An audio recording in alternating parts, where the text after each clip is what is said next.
Welcome to biology पाठशाला। Today's class is dedicated 10th class student और आज की पाठशाला में हम बात करेंगे आगे की एनपी सेट चल रहा है 2020 का।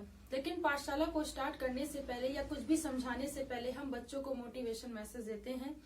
और आज की सीरीज का मोटिवेशन मैसेज कुछ इस तरीके से है कि मेरे प्यारे बच्चों, जो मैंने अपने जीवन से सीखा है कि आपकी ईमानदारी और मेहनत आपको जीवन में बहुत कुछ सिखाती है, बहुत आगे तक ले जाती है। इसलिए अपने आप से ईमानदारी के साथ आगे बढ़ते रहिए, अध्ययन करते रहिए, सीखते रहिए और सिखाते चलिए। अगर हम आज की पाठशाला की बात करें तो आज की पाठशाला का टॉपिक है एनसॉर्ट से सीरीज चल रही है। किसकी चल रही है? अग्रवाल की चल रही है। और for 10th class student section C biology का है सेट 2020, है ना, सेट नंबर 7 और एनपी सेट चल रहा है। तो इतनी इंफॉर्मेशन तो मैंने आपको दे दी है। हमने आपको आकृति आकार में बताया था, ठीक है। उसके आगे देखिए आपको कहाँ से स्टार्ट करना है। तो देख लीजिए, आपको 11वें का खा क्वेश्चन देखिए ध्यान से। 11वें का खा क्वेश्चन, उसमें आपसे पूछा गया है परागण की परिभाषा दीजिए और विभिन्न प्रकार के परागण का नाम लिखिए, किसी एक का वर्णन कीजिए।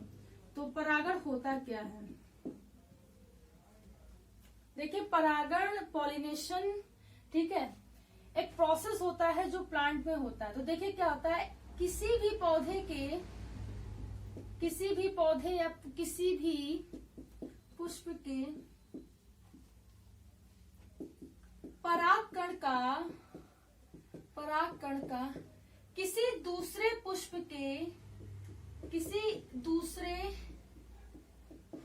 के वर्तिकाग्र तक पहुंचने की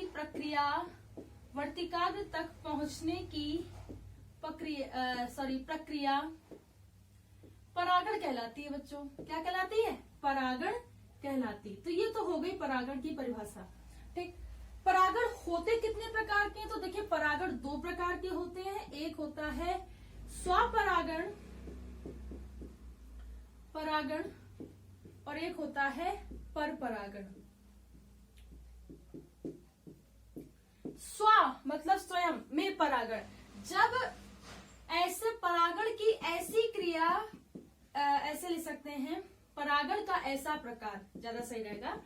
परागण का ऐसा प्रकार जो केवल एक लिंगी पुष्पों में होता है, जो केवल एक लिंगी पौधे या पुष्पों में होता है, केवल एक लिंगी किसमें हो? पौधों में हो, ठीक, क्या पुष्पों में हो।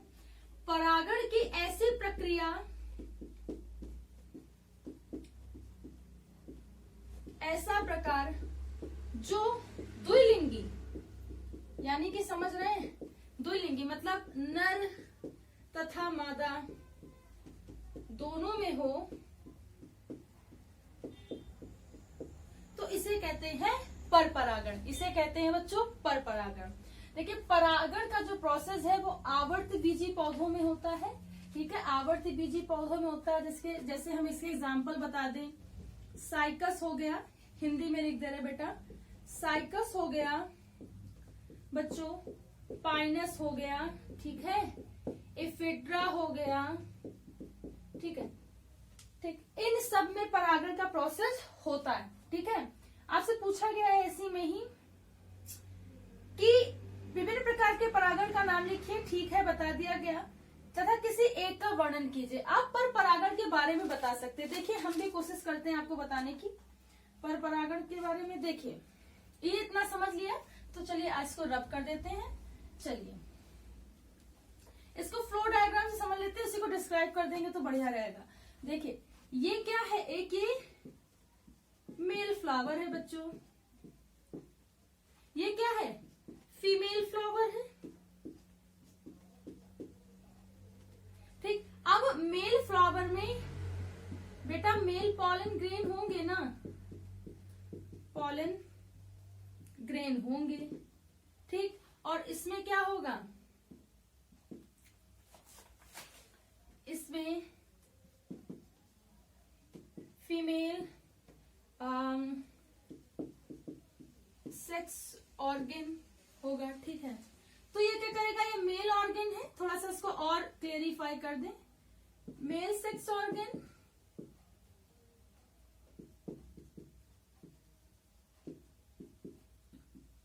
मेल पॉलन ग्रेन, ठीक, देखो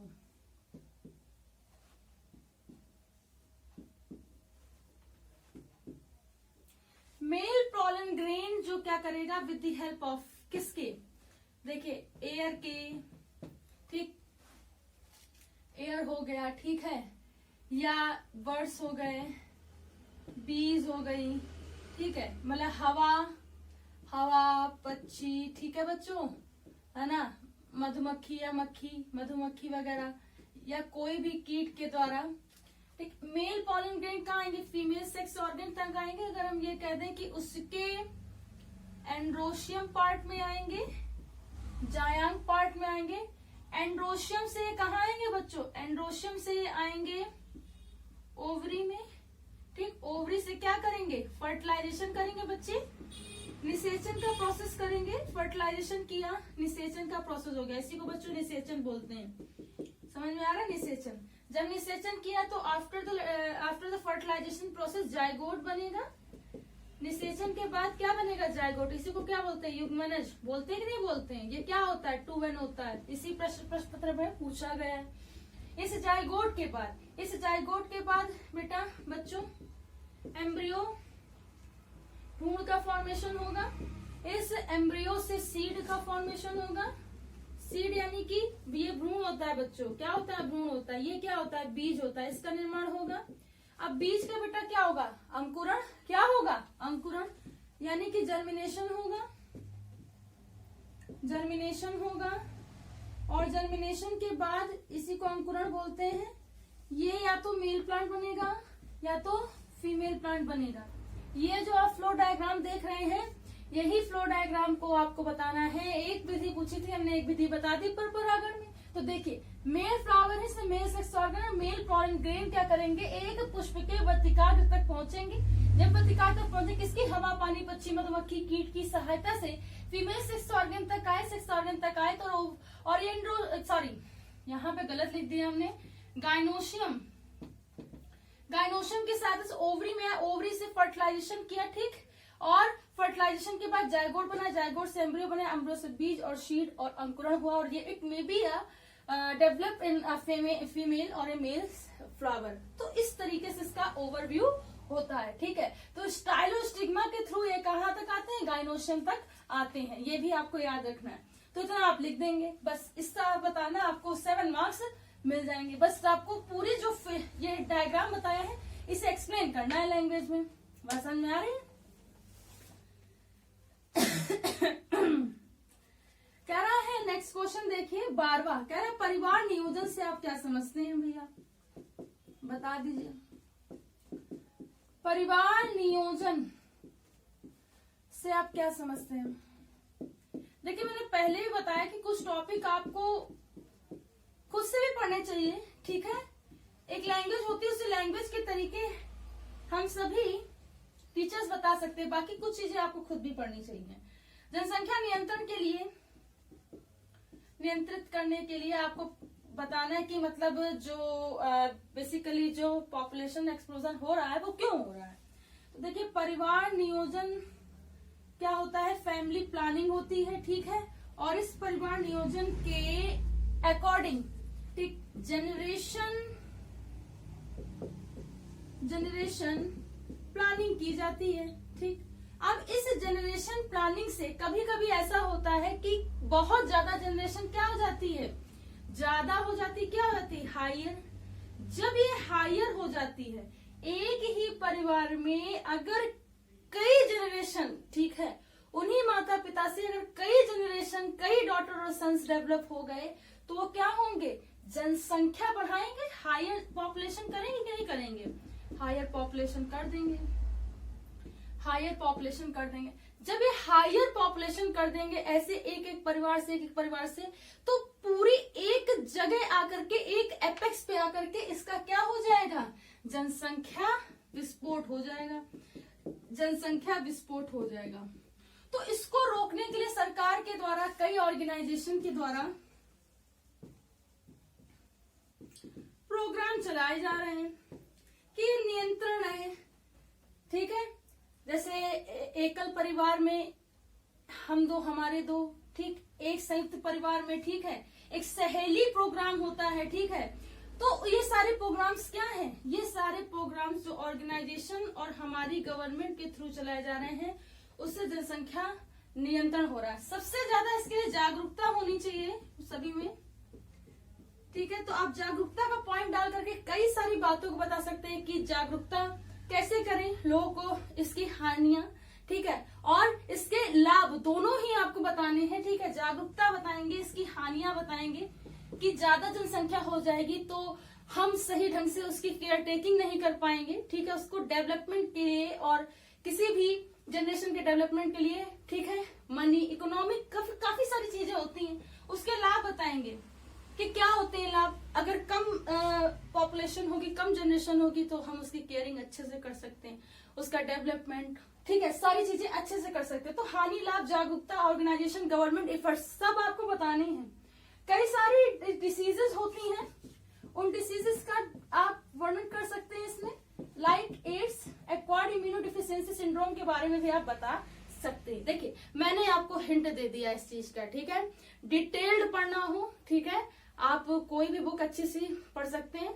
आप चाहे रमेश गुप्ता पढ़ लीजिए, अग्रवाल जी की पढ़ लीजिए, तो आपको क्लियर और बढ़िया पॉइंट्स आपको समझ में आ जाएंगे।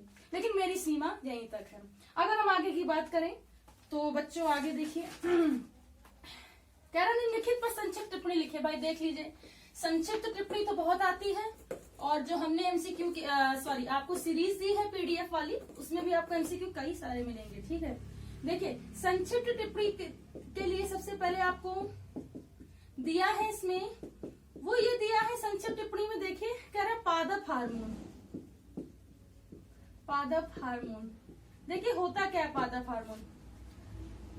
ऐसा हार्मोन जो पादप में पाया जाता है उसे पादप हार्मोन कहते हैं। इतनी परिभाषा तो आप खुद से ले सकते हैं ना, कि जो पादप में हार्मोन पाया जाएगा वही पादप हार्मोन है। अब ये पादप हार्मोन बच्चों दो प्रकार के होते हैं। कितने प्रकार के होते हैं? दो प्रकार के होते हैं। एक तो होता है वृद्धिवर्धक हार्मोन, एक होता है वृद्धिवर्धक हार्मोन, एक होता है वृद्धिरोधक हार्मोन। समझ में आ रहा है? ध्यान से देखना तो समझ में आ जाएगा। देखिए वृद्धिवर्धक हार्मोन होता है, देख लीजिए हम बता दें, ऑक्सिन, जिब्रेलिन, साइटोकाइनिन। हमने क्या बोला? Auxin, gibberellin, cytokinin. वृद्धिरोधक हार्मोन ऐसे हार्मोन जो प्लांट की ग्रोथ एंड डेवलपमेंट यानी कि वृद्धि में विकास के लिए रोकेंगे। तो वो कौन होते हैं?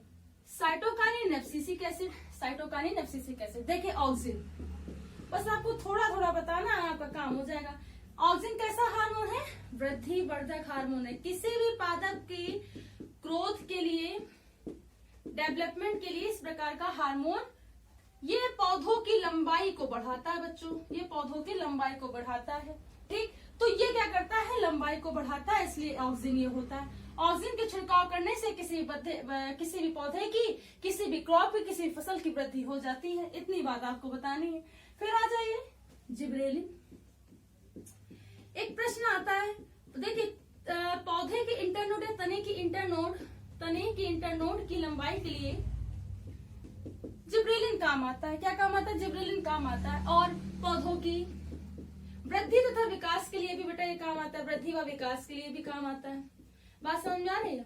जिब्रेलिन के छिड़काव करने से पौधे की तने की लंबाई और चौड़ाई दोनों बढ़ जाती है। बात समझ आ रही है? आगे देखिए साइटोकाइनिन क्या होता है। देखिए साइटोकाइनिन, ज्यादा हम इसकी डिटेल में नहीं जाएंगे, ठीक। साइटोकाइनिन जो होता है पौधों की कोशिका विभाजन को प्रेरित करता है। पहले तो ये समझ लो, कोशिका विभाजन को प्रेरित करता है, ठीक। पौधे की कोशिका विभाजन को साइटोकाइनिन खोलता है। साइटोकाइनिन एक हार्मोन है, काइनिन एक प्रोटीन है जो कोशिका विभाजन को प्रेरित करता है। वृद्धि एवं विकास के लिए क्या होगा? सहायक होगा। वृद्धि एवं विकास के लिए बच्चों सहायक होगा। ये तो हो गए वृद्धिवर्धक हार्मोन। आ जाइए वृद्धिरोधक हार्मोन। देखो वृद्धिरोधक हार्मोन क्या होते हैं? देखिए इथाइलिन एक प्रकार की गैस होती है, ठीक है, और इसे एज ए हार्मोन भी यूज किया जाता है। तो गैस है बेटा, ठीक है, C2H4। और इसका क्या कहते हैं? गैस में हार्मोन में भी यूज करते हैं। फलों को पकाने के लिए, किसको? फलों को पकाने के लिए। कैसे पकाने के लिए? कृत्रिम रूप से पकाने के लिए, ठीक है। कृत्रिम रूप से पकाने के लिए, ठीक है। पकाना वो नहीं पकाना, सिर्फ पकाने के लिए। ठीक, मतलब जैसे कोई भी फल है, आम है या कोई भी फल है जिसे पकाना है, तो उसे क्या करते थे, पहले तो आटी नेचुरल रूप से होता था, लेकिन अब क्या है, भूसा वूसा रख देते हैं, या आप इथाइलिन जो होता है उसको छिड़काव कर दिया तो उससे क्या हो जाते हैं, फल पक जाते हैं। तो ये और ये क्या करता है, पक जाते हैं, तो ये इसका काम होता है। ठीक है, दूसरा देखिए एब्सिसिक एसिड। देखो एक बार 2-3 साल से एक प्रश्न आ रहा है एब्सिसिक एसिड पे, कह रहा है कि पत्तियों के विलगन को, बात समझिएगा, पत्तियों के विलगन के लिए कौन सा हार्मोन उत्तरदायी होता है, तो एब्सिसिक एसिड। एब्सिसिक एसिड क्या है, एब्सिसिक एसिड है वृद्धिरोधक हार्मोन, दोनों इथाइलिन वृद्धि को रोकेंगे, और पत्तियों के विलगन को, पत्तियों का झड़ना, पौधों का तने का कमजोर होना, पत्तियों का झड़ना, ये सब क्या होता है, एब्सिसिक एसिड के कारण होता है। तो कुछ इस तरीके से क्या होता है, पादप हार्मोन का क्या होता है, वर्णन होता है। चलिए आगे पारितंत्र बचा, उसे और बता देते हैं। देखिए आपसे पारितंत्र पूछा है, बहुत सिंपल है। देखिए पारितंत्र क्या होता है बच्चों, पारितंत्र देखिए जीवों के जैविक तथा अजैविक घटक को पारितंत्र कहते हैं। क्या कहते हैं, पारितंत्र कहते हैं। बात समझ में आ रही है? ठीक, और रीटर इसके क्या थे, रीटर इसके फादर ऑफ इकोलॉजी थे। ठीक, ओडम ने परिभाषा दी थी। ठीक है, ओडम ने क्या की थी बच्चों, परिभाषा दी थी, ये भी समझ लीजिए। एजी टांसले ने सर्वप्रथम, एजी टांसले याद रखिएगा, इन्होंने इसका प्रयोग किया था शब्द का पहली बार। तो ये बातें याद रखना। जैविक तथा अजैविक घटक क्या होते, देखिए पहले अजैविक घटक देख लीजिए भाई। अजैविक घटक पारितंत्र को प्रभावित करेंगे, जैसे ताप, तीव्र प्रकाश, नमी, आर्द्रता आदि। तो ये पारितंत्र को क्या करते हैं, प्रभावित करते हैं। जैविक घटक देख लीजिए, उत्पादक, उपभोक्ता, प्राथमिक, द्वितीयक, तृतीयक, चतुर्थक, अपघटक, ये सब होते हैं। चलिए बता देते हैं। देखिए उत्पादक क्या है, ऊर्जा का सबसे पहला स्रोत है सूर्य, उसके बाद उपभोक्ताओं के लिए सबसे पहले ऊर्जा का स्रोत है वो क्या है, उत्पादक। उत्पादक क्या होते हैं, हरे पादप होते हैं, प्रकाश की उपस्थिति में प्रकाश संश्लेषण की क्रिया करके अपना भोजन बनाते हैं। उसके बाद ये प्राथमिक उपभोक्ता। प्राथमिक उपभोक्ता क्या होंगे, शाकाहारी होंगे, जो पूरी तरीके से क्या करेंगे, हर्ष को, शाकाहारी चीजों को, वेजिटेबल्स को खाएंगे। द्वितीय उपभोक्ता शाकाहारी मांसाहारी दोनों होते हैं। तृतीय उपभोक्ता सर्वाहारी होते हैं और उच्च मांसाहारी होते हैं। ठीक, चतुर्थ उपभोक्ता उच्च मांसाहारी होते हैं, तीनों श्रेणी के उसको जीवों को खाएंगे। ठीक है, और साथ ही साथ अपघटक क्या होते हैं, ऐसे जीव जो सड़े गले कार्बनिक पदार्थों से अपना पोषण प्राप्त करते हैं, उन्हें अपघटक कहते हैं। तो ये बात आप लोग याद रखेंगे। सो मेरे प्यारे बच्चों, आज की पाठशाला में इतना ही। अगर आज की पाठशाला आपको समझ में आई हो तो इसे ज्यादा से ज्यादा बच्चों का शेयर कीजिए, लाइक कीजिए और सब्सक्राइब कीजिए। सो एनपी सेट आपका कंप्लीट हो गया है। कल नया सेट स्टार्ट करेंगे, नई ऊर्जा के साथ, नए साहस के साथ फिर से नया सेट स्टार्ट करेंगे। सो इसे ज्वाइन करिए और अपनी तैयारी जारी रखिए। Thanks to all student to watch my Pathshala. Thanks again. Biology पाठशाला का लेटेस्ट अपडेट प्राप्त करने के लिए बायोलॉजी पाठशाला का बेल आइकन, उस घंटे के बटन को दबाए रखिए ताकि आने वाली लेटेस्ट अपडेट आप तक पहुंच सके। तो thanks to all student to watch my Pathshala. Thanks again.